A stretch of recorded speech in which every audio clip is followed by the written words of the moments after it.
Good evening, dear travelers. Welcome back to Snug as a Bug.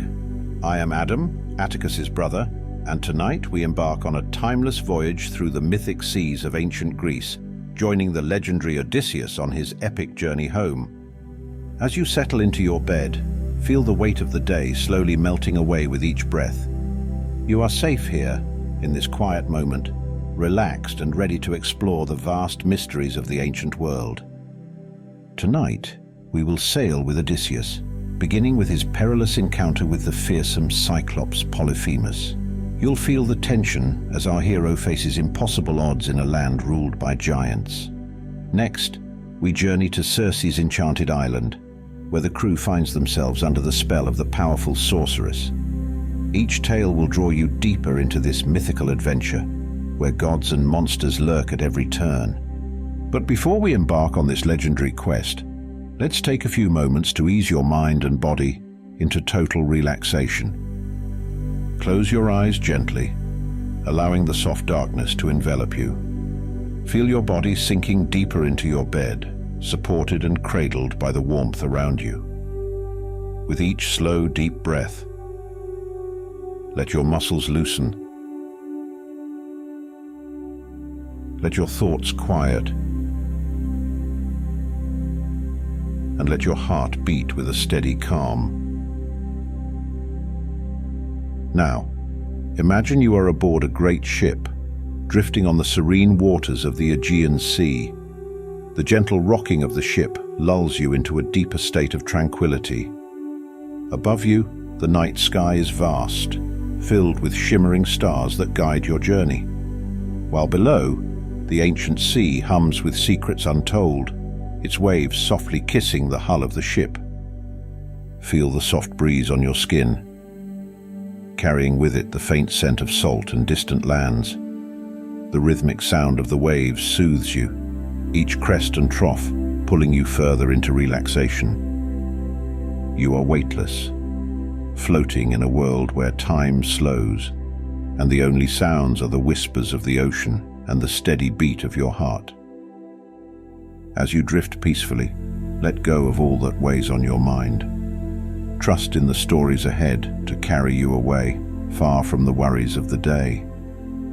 You are ready now to journey with Odysseus, to face the trials of his epic adventure, where bravery, wit, and the will to return home guide his every step. The Cyclops Polyphemus. Chapter 1. The Island of Giants. The wind whipped across the prow of Odysseus's ship as it cut through the foamy waters, leaving behind the treacherous waves that had plagued them for weeks. The men, worn from constant struggle and the punishing sun, squinted into the distance where the shimmering outline of an island began to emerge. At first, it was a mirage on the horizon, a faint promise of respite.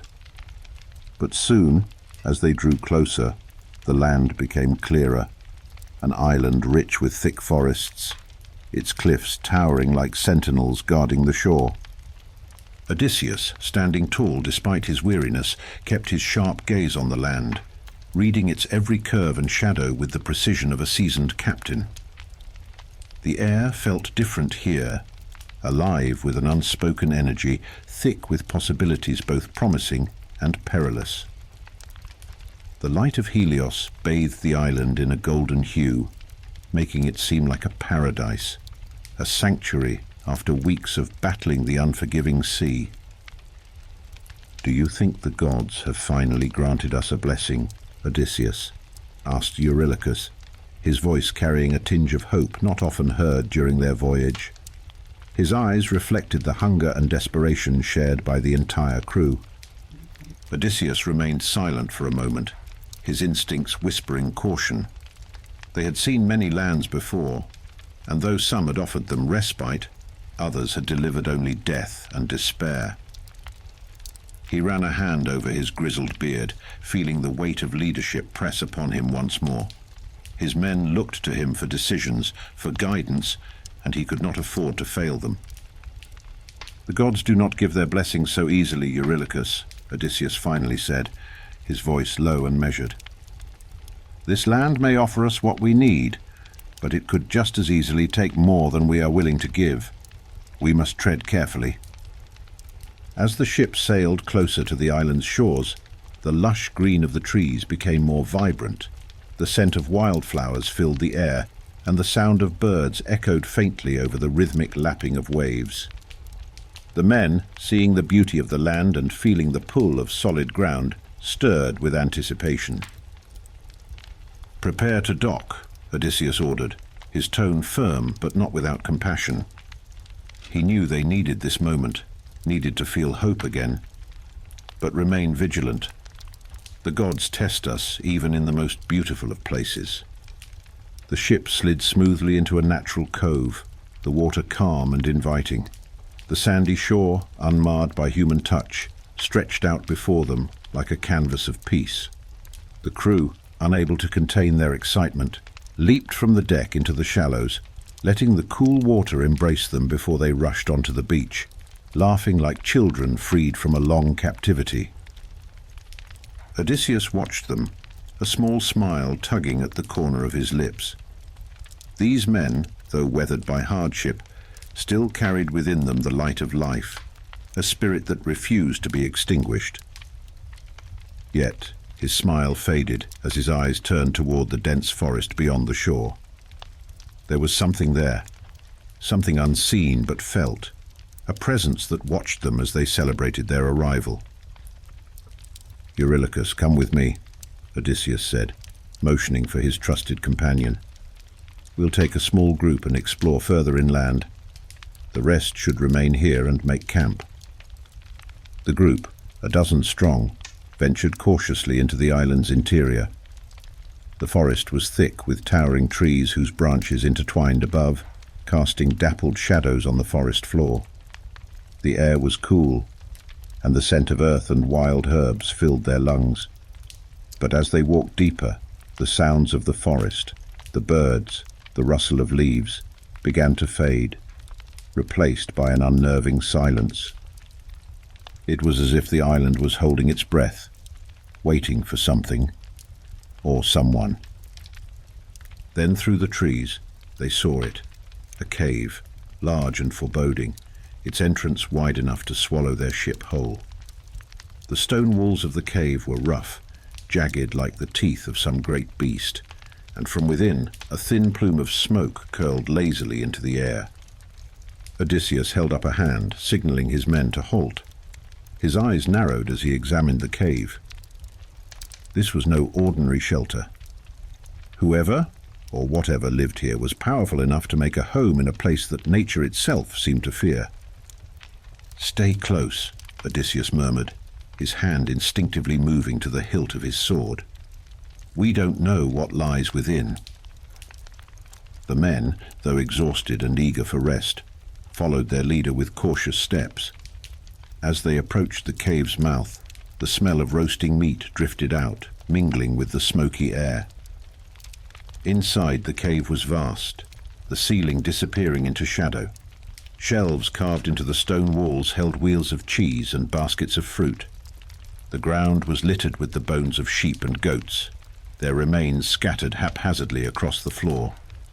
"This is no place for men," Eurylochus whispered, his voice trembling with unease. Odysseus surveyed the scene, his mind calculating. "We will wait. Whoever lives here may offer us hospitality. If not, we will leave swiftly." But deep down he knew that leaving might not be as easy as it seemed. Chapter 2. The Lair of the Cyclops. As dusk began to settle over the island, a cold wind blew through the entrance of the cave, sending a shiver through the men gathered inside. The fire in the center crackled and spat, casting long shadows that danced across the stone walls. Odysseus, seated near the warmth, kept a wary eye on the entrance. They had seen enough to know that this was no simple shepherd's cave. The sheer size of the food stores, the massive stone furnishings, it all pointed to something larger, something far more dangerous than any man. The first signs of their host's arrival were the tremors. At first they were faint, like the rumble of distant thunder. But soon, the earth itself seemed to quake beneath them, each footstep growing louder, more distinct. The men exchanged nervous glances, their hands moving to their weapons, though they knew instinctively that their swords would do little against whatever approached. Then, like a mountain come to life, the creature appeared. Polyphemus, the Cyclops, stood at the cave's entrance, his massive frame filling the entire space. His skin was rough and weathered like ancient stone, his muscles rippling beneath his thick hide. But it was his face that struck the men with terror, the single monstrous eye that gleamed in the dim light of the cave. It swiveled lazily, scanning the room, unaware at first of the intruders who had taken shelter in his home. The Cyclops herded a flock of sheep before him, his enormous hand pushing the animals into a crude pen at the back of the cave. With a grunt of effort, Polyphemus rolled a boulder into place at the entrance, sealing the cave as if it were a tomb. The stone was so large that it would have taken 20 men to move it, yet Polyphemus did it with the ease of a child playing with a pebble. Odysseus motioned for his men to remain still, their bodies pressed against the cool stone walls, hoping that the shadows would hide them from the giant's gaze. But then, as Polyphemus turned to tend his fire, his single eye caught the flicker of movement. He froze, his nostrils flaring as he sniffed the air, his massive chest rising and falling with each deep breath. "Strangers," he rumbled, his voice as deep and resonant as the earth itself. "Who dares to enter my home?" The men recoiled at the sound, their fear palpable in the air. Odysseus, ever the leader, stepped forward, his heart pounding but his mind clear. He knew that their only chance for survival lay in his ability to outwit this creature. "Great Polyphemus," Odysseus began, bowing low in a gesture of respect. "We are travelers, blown off course by a terrible storm. We sought refuge here, not knowing that this cave was yours. We humbly ask for your hospitality, as is the custom among all civilized peoples." Polyphemus blinked, his massive brow furrowing as he considered the man before him. His eye gleamed with an unsettling mixture of curiosity and cruelty. He laughed then, a sound that echoed through the cave like the cracking of thunder. "Hospitality?" he repeated, his lips curling into a sneer. "You speak of laws and customs, little man, but I care nothing for the laws of men or gods. I am my own law."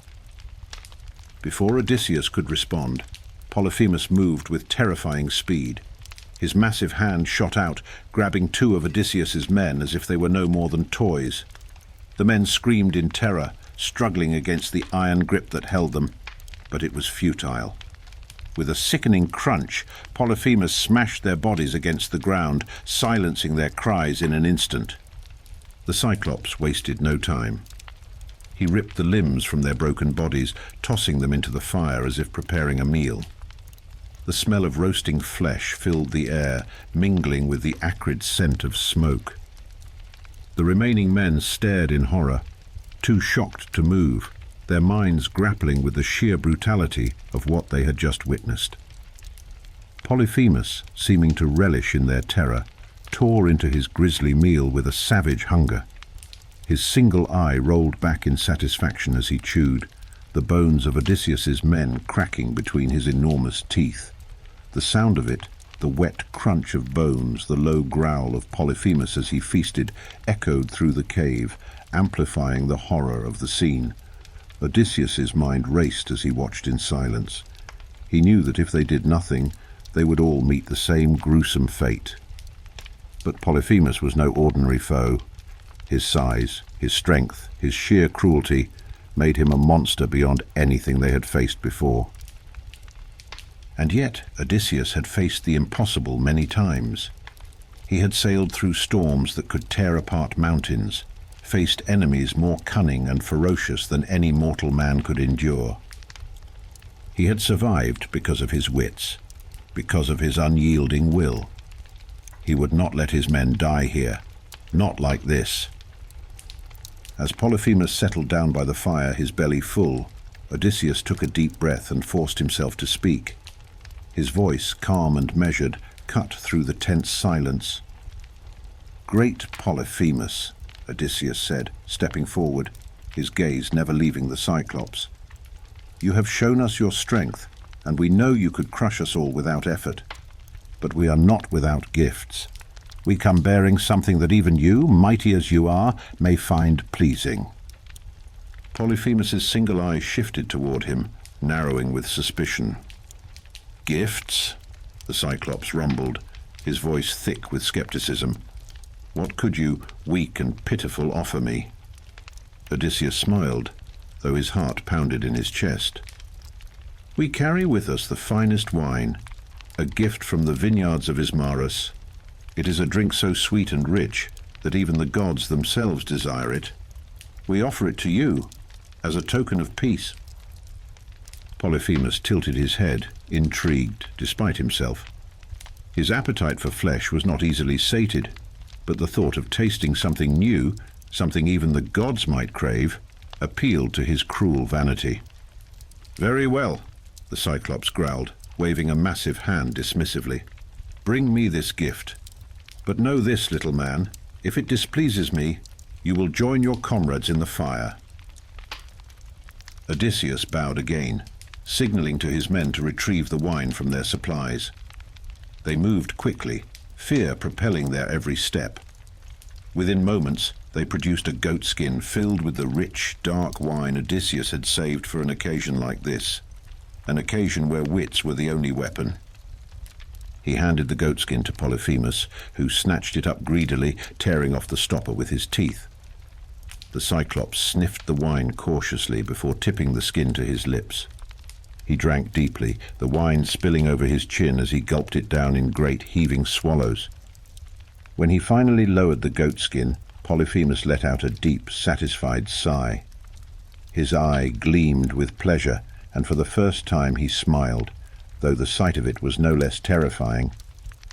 "This is indeed a fine gift," Polyphemus said, his voice softer now, almost content. "I will spare you, Odysseus, for your offering has pleased me." But Odysseus knew better than to trust the words of a monster. Chapter 3. The Plan for Escape. As the night wore on, Polyphemus grew drowsy from the wine. His movements slowed, and his eyelid began to droop, heavy with sleep.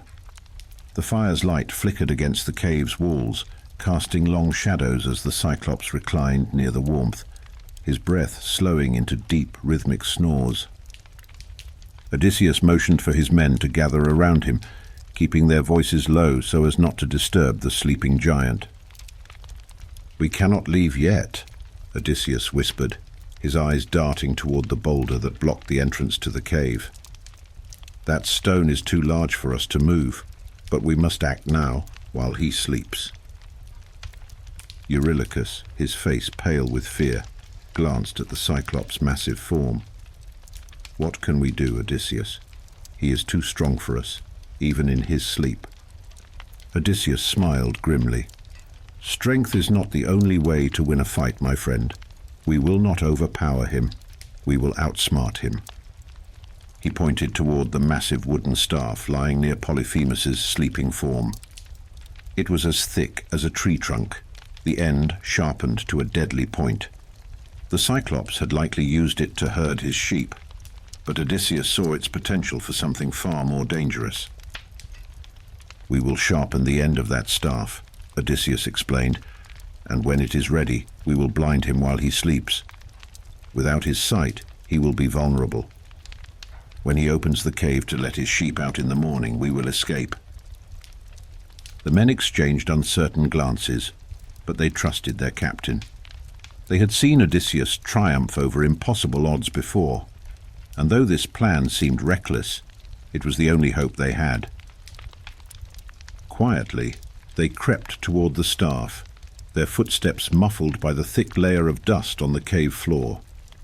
Together, they lifted it, feeling the weight of the massive weapon in their hands. Using their knives, they began to sharpen the end, working quickly but carefully, glancing often toward the Cyclops to ensure he remained in his drunken slumber. When the staff was sharpened to a deadly point, Odysseus dipped its end into the fire, heating it until it glowed red hot. The heat from the flames radiated off the staff, and the air around them grew thick with tension. Chapter 4. The Blinding of Polyphemus. As Polyphemus stirred in his sleep, his snores grew louder, his massive chest rising and falling with each breath. Odysseus and his men gathered around the fire, the glowing staff held tightly in their hands. This was their only chance. With a nod from Odysseus, they moved as one, lifting the staff and positioning its burning tip above Polyphemus's single eye. The heat from the staff was intense, the air around it shimmering as it hovered over the Cyclops' face. Then, with a quick thrust, they drove the staff into Polyphemus's eye. The Cyclops awoke with a scream that shook the very walls of the cave.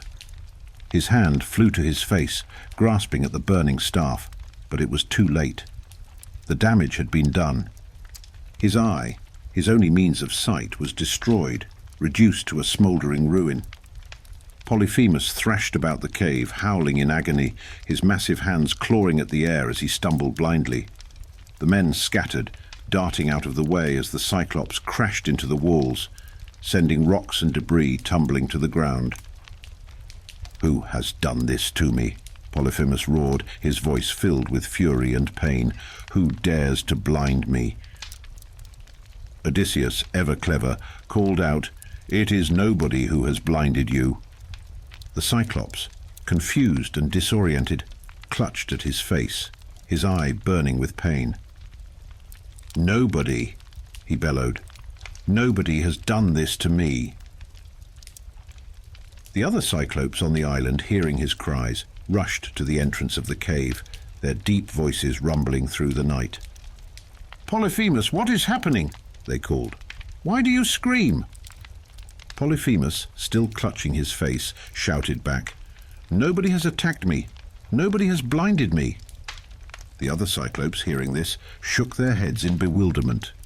"If nobody has attacked you, then there is nothing we can do," they called back, and returned to their lairs, leaving Polyphemus to suffer alone in the dark. Chapter 5.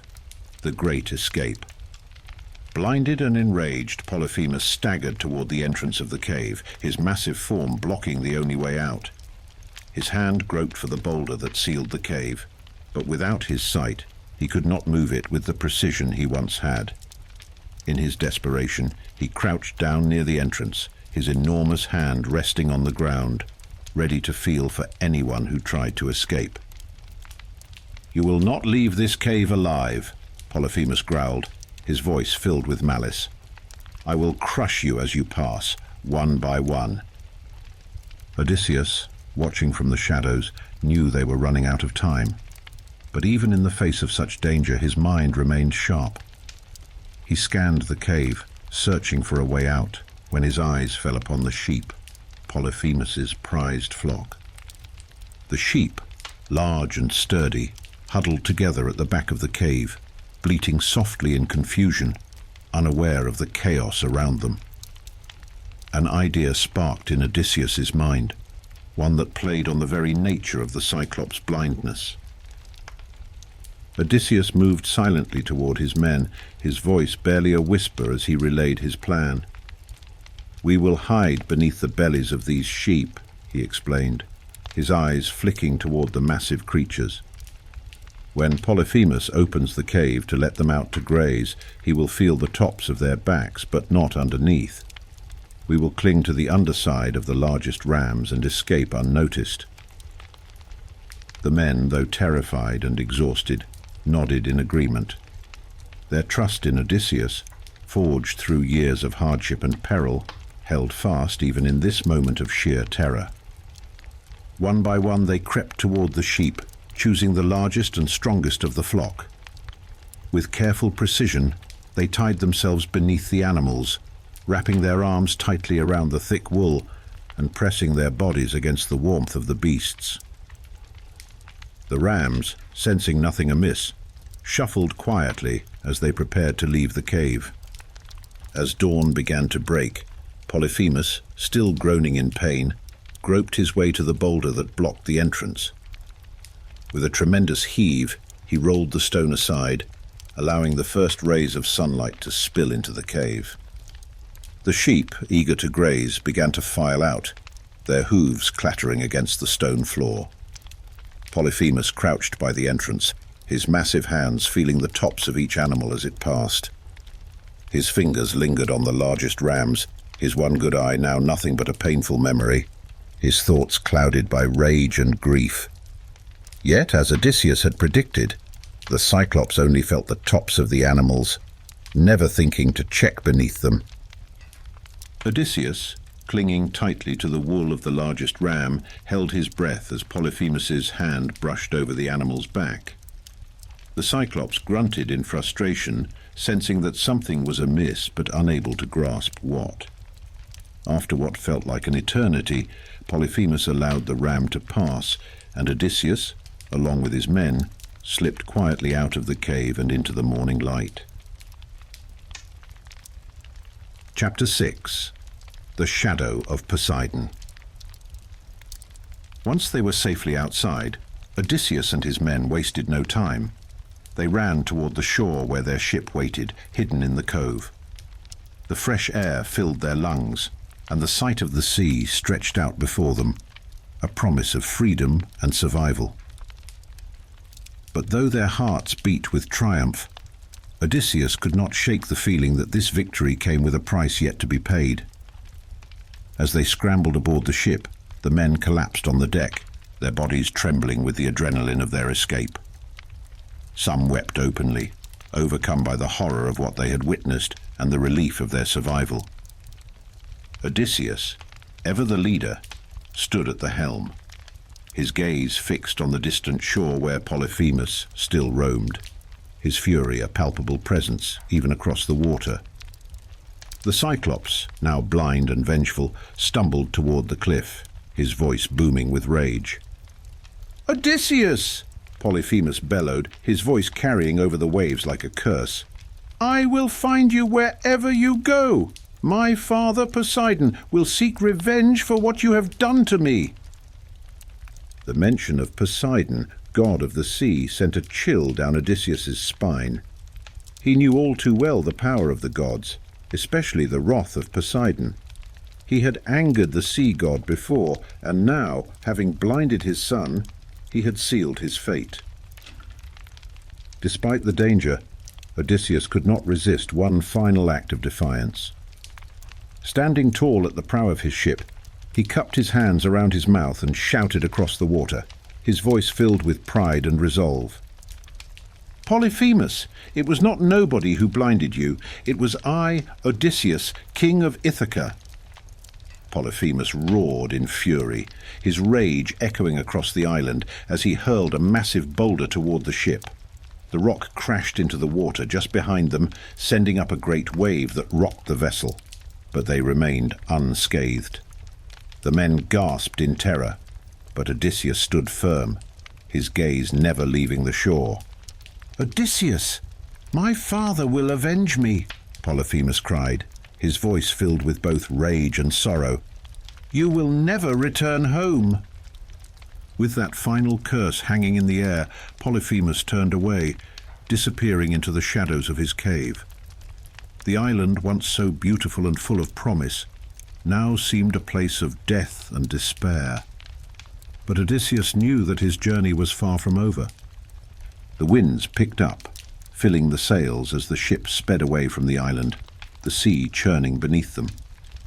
The men, though exhausted, began to relax, their voices lifting in quiet celebration. They had survived the wrath of the Cyclops, and for now that was enough. But Odysseus, standing alone at the helm, could not share in their joy. The words of Polyphemus echoed in his mind, a dark omen of what was to come. Poseidon's wrath would follow them now, haunting their every step across the treacherous seas. "We may have escaped the Cyclops," Odysseus muttered under his breath.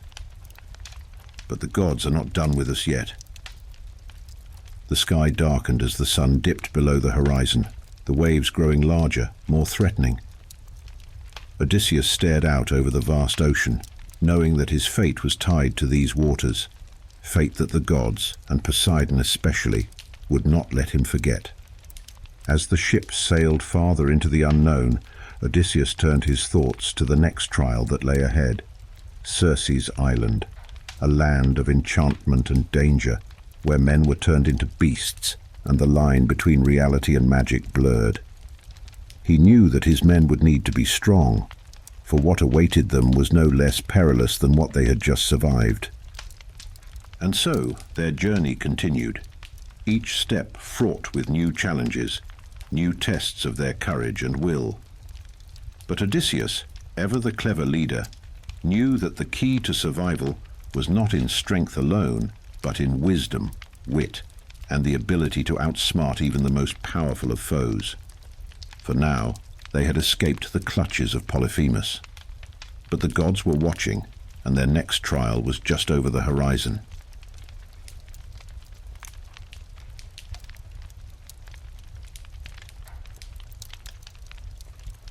Circe's island and the transformation of the crew.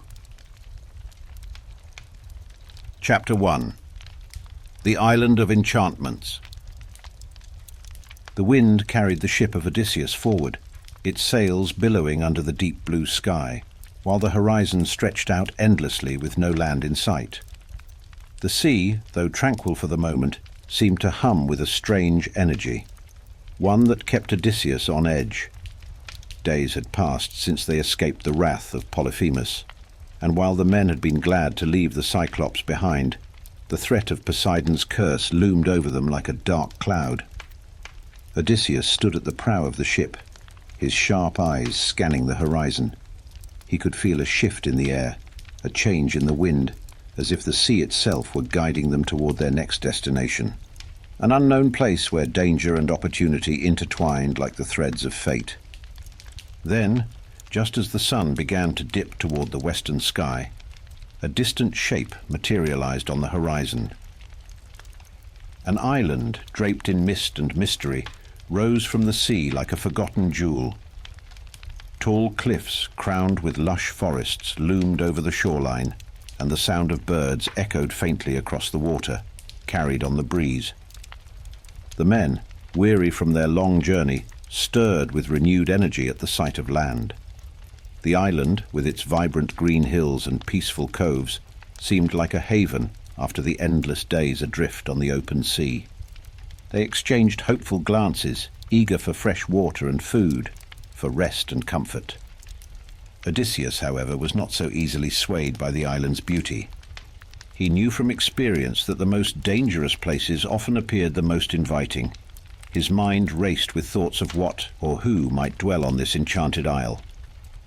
"We approach another island," Eurylochus said, joining Odysseus at the bow. His voice carried a note of both hope and caution. "Do you think it is safe?" Odysseus studied the shoreline, watching as the waves lapped gently against the rocks. "We will not know until we set foot on it. But remember, the gods do not always make their intentions clear. Be vigilant." With a nod from their leader, the men began to steer the ship toward the island's shore, their hearts filled with a mixture of anticipation and unease. The sea grew calmer as they neared the land, the wind whispering through the sails like a soft voice calling them forward. The beach, lined with smooth white stones and shaded by towering trees, seemed untouched by time, as if the island itself had been waiting for them. When they finally anchored in the shallow waters, the men leaped from the ship, their boots sinking into the soft sand. The air was rich with the scent of flowers and herbs, and the sound of birdsong filled the sky. For the first time in weeks, they felt a sense of peace, though it was a peace tinged with uncertainty. Odysseus gathered his men in a circle, his expression serious. "We will split into 2 groups. One group will stay behind to guard the ship. The rest of us will explore the island. But be cautious. This place may hold dangers we cannot yet see." With that, Odysseus and half of his crew ventured into the heart of the island, moving through the dense forest, where the trees stood tall and ancient, their branches forming a canopy that blocked out much of the sunlight. The path ahead was narrow, winding its way through thick underbrush and strange, unfamiliar plants. The air was warm and heavy with the scent of flowers, but beneath the surface there was something unsettling, a sense that they were being watched. Chapter 2. The Enchantress appears. After hours of walking through the winding forest, the men stumbled upon a clearing. It was a place of rare beauty, where the trees gave way to an open meadow filled with wildflowers that swayed gently in the breeze. At the far end of the meadow stood a great stone palace, its marble walls gleaming in the fading light of day. It was grand and majestic, with tall columns and statues lining the path that led to its entrance. The men stopped, staring in awe at the sight before them. "Who could live in such a place?" one of the men whispered, his voice filled with wonder. Odysseus narrowed his eyes, his hand resting on the hilt of his sword. "A palace like this does not belong to an ordinary mortal. Be on your guard." As they approached the palace, the large doors slowly creaked open, as if inviting them in. Odysseus raised his hand to halt his men, but before he could speak, a figure appeared in the doorway. It was a woman, tall and regal, with golden hair that cascaded down her shoulders and eyes that sparkled with an unnatural light. She wore robes of deep crimson, embroidered with gold, and her presence seemed to fill the air with an otherworldly energy. "Welcome, travelers," the woman said, her voice smooth as honey. "I am Circe, ruler of this island. You have come a long way and you must be weary. Please come inside. I offer you food, drink, and rest." The men, exhausted and starving, looked at Odysseus with pleading eyes. They were desperate for the comforts Circe promised, and the warmth of her voice lulled them into a sense of security. But Odysseus, ever cautious, felt the hidden danger beneath her words. "Thank you for your hospitality, Lady Circe," Odysseus replied, bowing his head slightly. "But we will need to consider your offer." Circe's smile did not waver, but her eyes flicked toward the men, sizing them up as if they were already hers to command. "I insist," she said softly, stepping back into the shadows of her palace. "Come, and you will find all that you need within." Before Odysseus could stop them, some of his men rushed forward, eager to accept Circe's invitation. Their hunger and thirst clouded their judgment, and they disappeared through the doors, leaving Odysseus and a few others behind. Odysseus watched with a growing sense of dread. He knew that this was no ordinary invitation. Circe was no ordinary woman. Her beauty was a mask, and the palace, no matter how grand, was a place of danger. He could feel it in his bones. He turned to Eurylochus. "We will wait here. Let us see what happens." Chapter 3. The Spell of Transformation. Inside the palace, Circe led the men into a great hall, its high ceilings adorned with golden chandeliers that cast a soft glow over the room. Long tables stretched across the floor, laden with every type of food imaginable: roasted meats, fresh fruits, golden breads, and goblets overflowing with wine. The men, their mouths watering at the sight, quickly took their seats and began to eat, their hunger overcoming any sense of caution. Circe watched them with a knowing smile, her eyes glittering with a secret that only she held. She poured them more wine, filling their goblets to the brim, and whispered words of encouragement as they devoured the feast. But as the men ate and drank, something began to change. The room seemed to shift and shimmer, the walls becoming less solid, the air thick with enchantment. The men's laughter grew louder, more raucous, until it was no longer the sound of men but something darker, more animalistic. One by one the men began to feel strange, dizzy and disoriented. Their hands trembled, their vision blurred. They tried to stand, but their bodies felt heavy, as if they were sinking into the earth itself. A strange sensation rippled through them, as if their very bones were changing, their flesh melting into something new. Then, with a sudden and terrible realization, they understood. They were no longer men. Their bodies had transformed into pigs. Their minds, however, remained human, trapped in the bodies of beasts. They squealed in terror, their eyes wide with fear and confusion, as they looked around at one another and saw their fate reflected in each other's eyes. Circe laughed softly, her voice like music in the air. "You were foolish to trust me," she said, her voice dripping with mockery. "Now you will live as beasts, your true nature revealed." She waved her hand, and the room transformed with them. The great hall became a barn, the tables and chandeliers vanishing, replaced by straw and dirt. The men, now pigs, were herded into pens, their fate sealed by the enchantress's spell. Outside, Odysseus and Eurylochus waited, their hearts heavy with suspicion. When Eurylochus finally returned from the palace, his face pale and stricken with horror, Odysseus knew that something terrible had happened. "What is it?" Odysseus asked, gripping Eurylochus's arm. "They have been turned," Eurylochus whispered, his voice trembling. "Turned into pigs." Odysseus's eyes darkened with fury. "Circe will not win. I will save them." Chapter 4. Odysseus and the Goddess. Odysseus, his heart burning with rage and determination, set off alone toward the palace. He knew that Circe was a powerful enchantress, one who could bend reality to her will, but he could not abandon his men to such a cruel fate. The wind stirred around him as he made his way through the dense forest, his steps heavy with both caution and purpose. Every instinct told him that this was a battle of wits, not brute strength, and he would need more than just his courage to face Circe. As he neared the palace, the path seemed to shift underfoot, twisting like a serpent, as though the very island were conspiring against him. Strange noises filled the air, the rustling of leaves that sounded like whispered voices, the creak of unseen branches moving in time with his steps. Yet Odysseus pressed forward, his eyes focused on the grand stone palace that loomed ahead, gleaming under the fading light. Just as he reached the foot of the steps leading to the entrance, a sudden rustle in the underbrush caught his attention.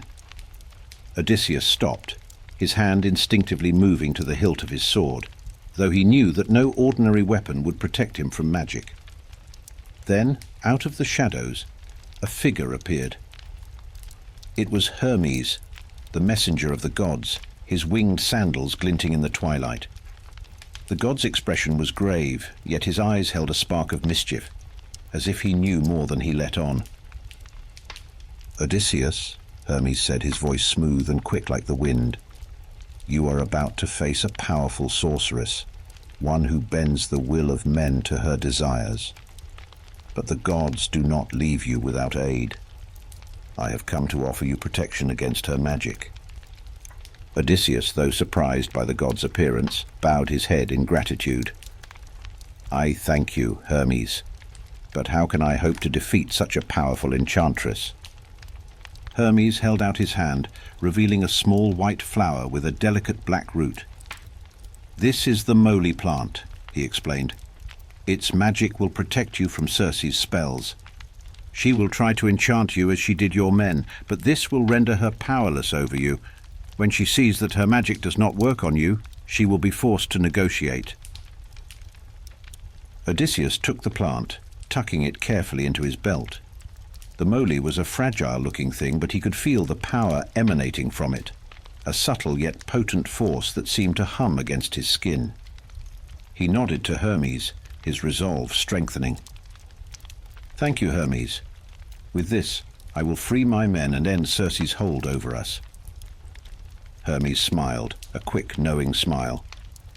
"Be wary, Odysseus.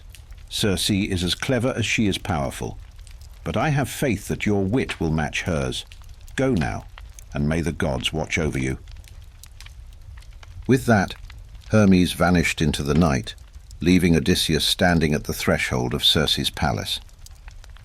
Steeling himself for what lay ahead, he took a deep breath and stepped through the grand doors, which opened with an eerie silence. Chapter 5. The Confrontation. Inside, the palace was just as Odysseus had imagined, grand, yet strangely unsettling. The air shimmered with enchantment, the marble floors gleaming as if polished by unseen hands. Tall columns lined the great hall, their surfaces etched with ancient symbols that seemed to glow faintly in the dim light.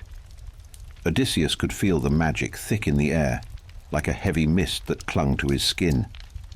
Yet, with the moly plant at his side, he felt a strange calm, as though the weight of Circe's power could not reach him.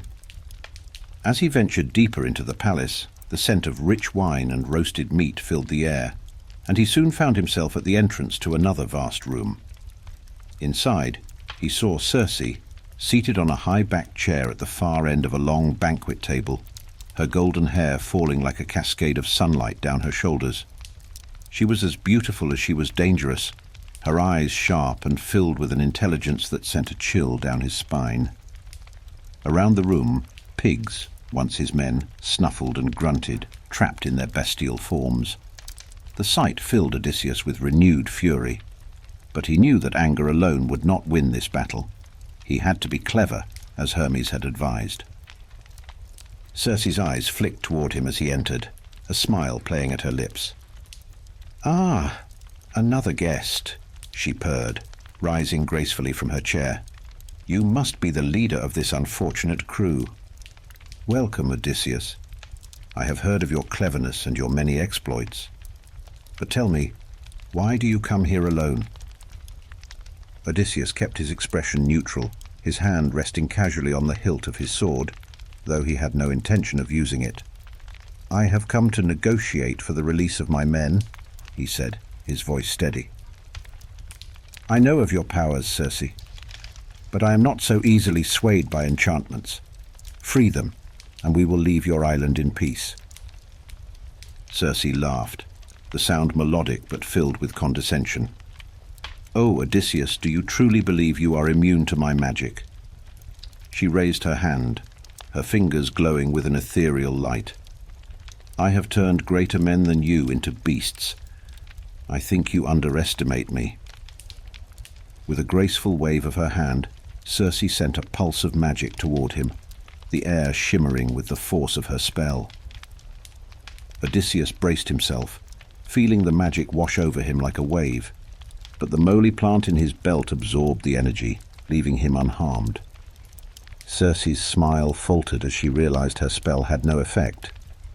Her eyes narrowed, and for the first time, Odysseus saw a flicker of uncertainty cross her face. You are not like the others," she said slowly, her voice losing some of its playful tone. "How have you resisted me?" Odysseus allowed a small smile to touch his lips. "The gods protect those who are worthy, Circe. Your magic will not work on me." Circe's gaze darkened, but after a moment she lowered her hand, her posture softening. "Very well, Odysseus. It seems you are indeed clever. But tell me, what is it you truly seek? Surely you do not simply wish to leave my island without taking advantage of the pleasures I offer?" Odysseus remained calm, though he could sense the shift in Circe's demeanor. She was no longer trying to overpower him with magic, but instead sought to win him over through negotiation, a tactic she likely used to bend others to her will. But Odysseus knew better than to trust her words. "I seek only the freedom of my men," he said firmly. "Release them from their curse, and we will leave you in peace." Circe studied him for a long moment, her expression unreadable. Then, with a sigh, she gestured toward the pigs that once were men. "Very well. I will release them. But know this, Odysseus. You and your men are bound to face many more trials before your journey is over. Wouldn't you rather stay here on my island, where you will want for nothing?" Odysseus shook his head. "No, Circe. My destiny lies beyond this island. I must return to Ithaca. Circe's eyes gleamed with something akin to admiration. You are a determined man, Odysseus.